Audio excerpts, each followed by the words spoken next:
what you might need to consider is the budget, right here, destination, time, who's going, the food, the events, and unexpected costs that might arise. Now, you could probably start anywhere within here. Now, when I say time, I mean what time of year, how long are you going to go, and so on and so forth. Now then, what type of vacation do you plan to do? There's camping, there's Disney Universal types, where you go to a theme park of some sort. There's the abroad, there's the food type, where you travel to taste foods around where you're going. And then there's the road trip. Now, for me, I'm going to go over technically 2 different trips. I figured one for Seattle, Washington, since we live nearby, and then Orlando, Florida, since it's far off. Now, both times to go are good are in March, because in March you have the cherry blossoms in Seattle that you can go and see. And about mid-March is when peak blooming happens, and if you're early enough in the day, you can go and see Pike Place Market. So those are my events. Now over here for trip 2, you have like Disney and Universal, and that's about the main things that people travel over to Orlando for. So that's what we're gonna do for our trip. Now, who do you want to go? I'm going to plan this for me and Mom, so 2 people on both trips. Now, for just me and my mom, I know that it costs roughly, if we're going light and not to like a fancy place like Cheesecake Factory or something, it'll cost us like $35 a meal, plus tip if it's table service. But also, if we have a place where we can cook our food, then I can do EBTs. Because EBTs work not just within the state you live in, but across all of the United States.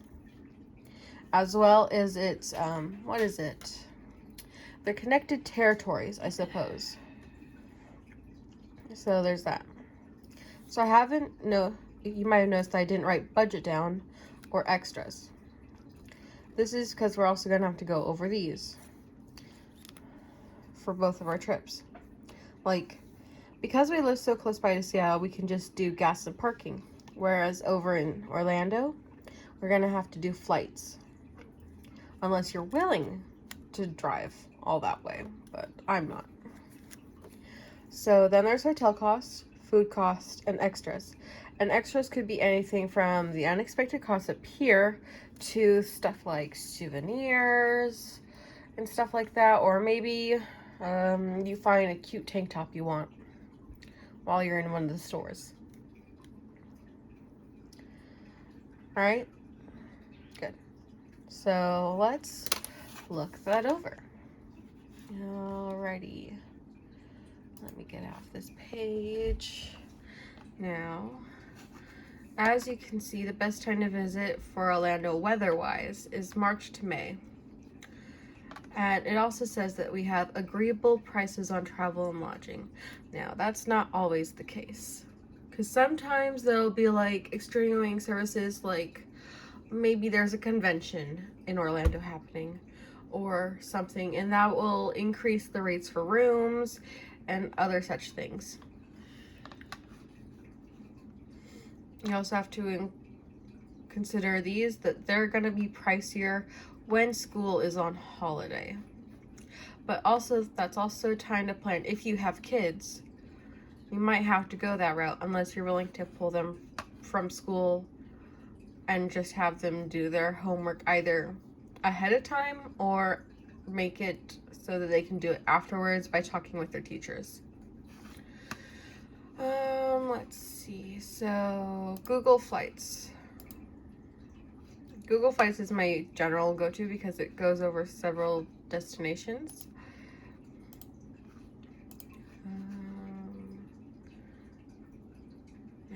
let's choose Seattle and add in Portland because they're both roughly 2 hours away. And then we're gonna go look at Orlando departures. Now, apparently, March to May, I think, so March, April, May, so we could go in April. So let's look at the prices. So early March has $400 flights round trip. And as you get into the middle of it, it goes up to 800.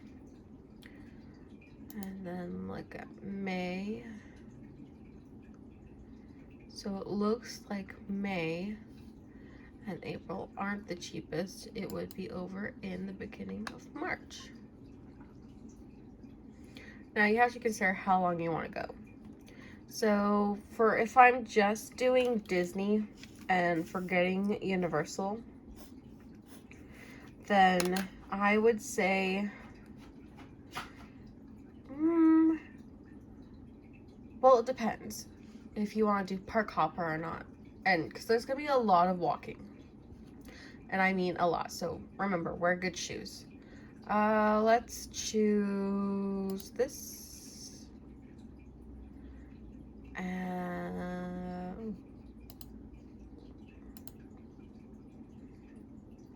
Ooh, that looks nice. Okay, so see, we got 316, 317. That's our general cost from 1, 2, 3, 4 nights.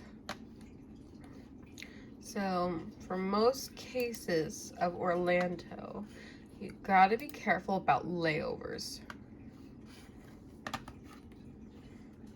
See, and then there's also things like this. Because see how we thought it was going to be 317? Not always the case. And it's a 10-hour flight. So, bags. Carry-ons are generally the way to go.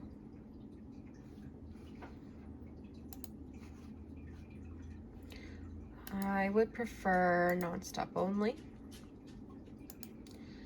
In some cases, if you can't do long flights, like these, or even longer, then a stop would probably best to just let you rest and walk around. But that's not always the case. Alrighty, then we do the grid. I like the grid. The grid shows you all these nice little numbers. And the green spots are the cheapest in your area. So let's go down, down.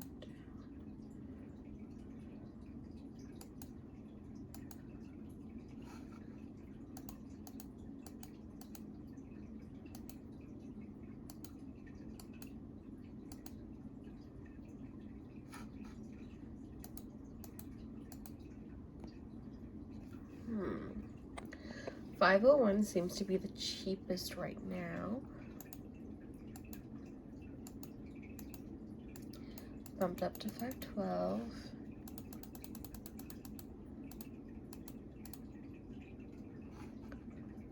$18.19, that's not enough.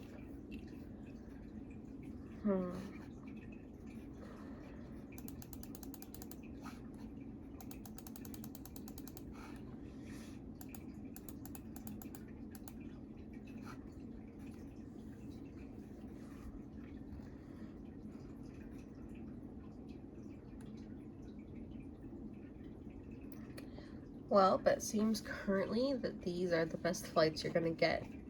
But make sure to watch these. These can go up or down at will. So, in general, it looks like our price is going to be roughly $530 a ticket. So, we'll just write that down.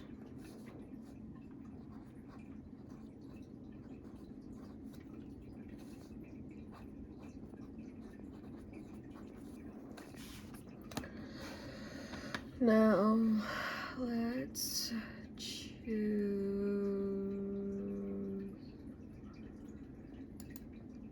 this March 10th to March 15th. See, not bad,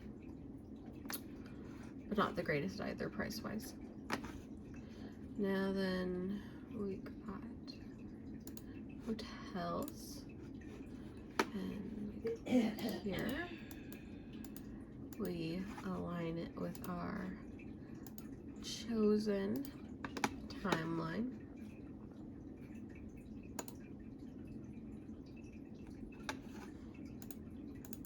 Oops, forgot to put Orlando.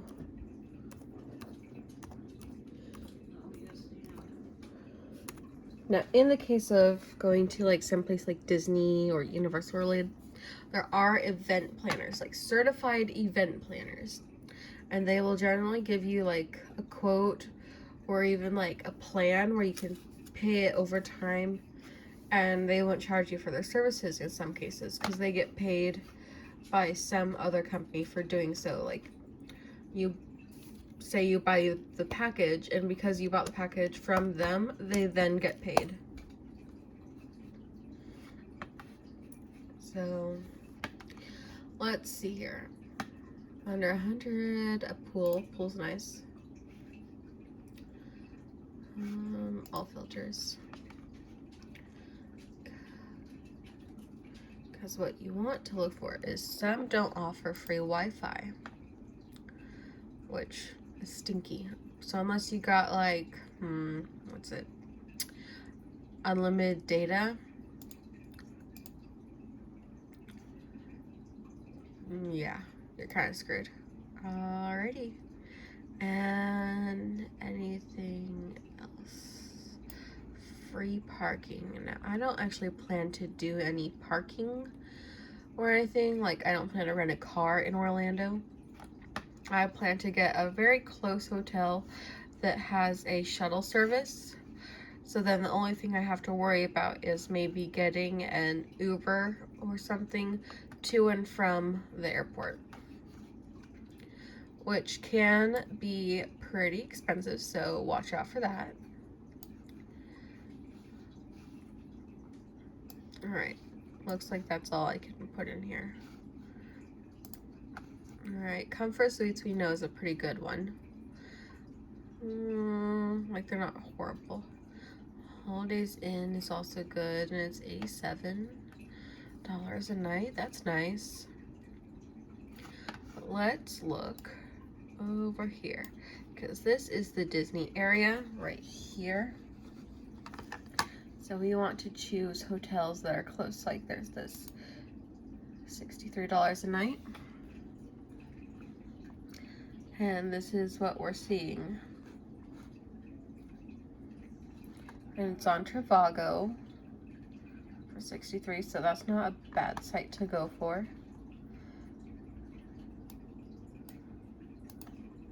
So, but a lot of places aren't going to be that cheap at all. Not at all. Most are going to be like $250, $300 a night. So you really gotta figure out what you want. And a lot of these do not have a kitchen or even a big regular fridge. They have a mini fridge, but that means you can't buy frozen food. So if you are planning to subsist on frozen food and your microwave in your bedroom, you're gonna have to go out kind of daily to get food, or at least have it delivered daily, because that's not gonna work. So, and generally one with a kitchenette costs more. But for this, we're just gonna say, oh hey, we're gonna say $150 to get like a good price going for our hotel. $150 a night.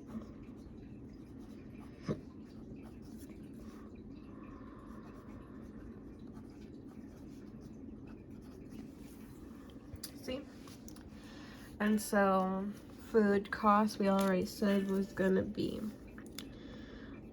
$35 a meal. And I know Disney has quick meal service where it's like $15 a meal.